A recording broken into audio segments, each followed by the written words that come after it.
Pasukan pendudukan Israel akhirnya mengungkapkan bagaimana tentaranya menemukan jasad pemimpin Hamas Yahya Sinwar di Gaza.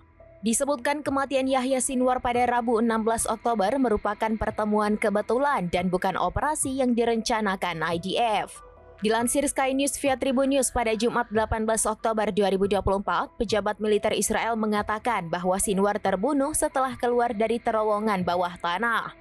Sinwar saat itu diduga sedang mencoba berpindah ke lokasi yang lebih aman di Gaza.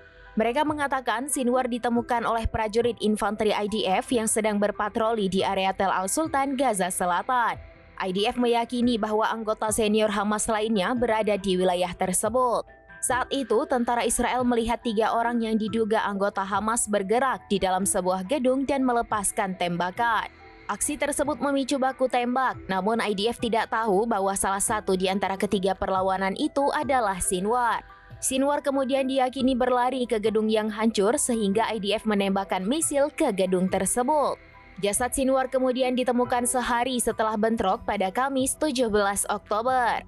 Terbaru, ahli forensik Israel mengumumkan adanya kemiripan pada gigi jasad yang dibawa IDF dengan foto Yahya Sinwar.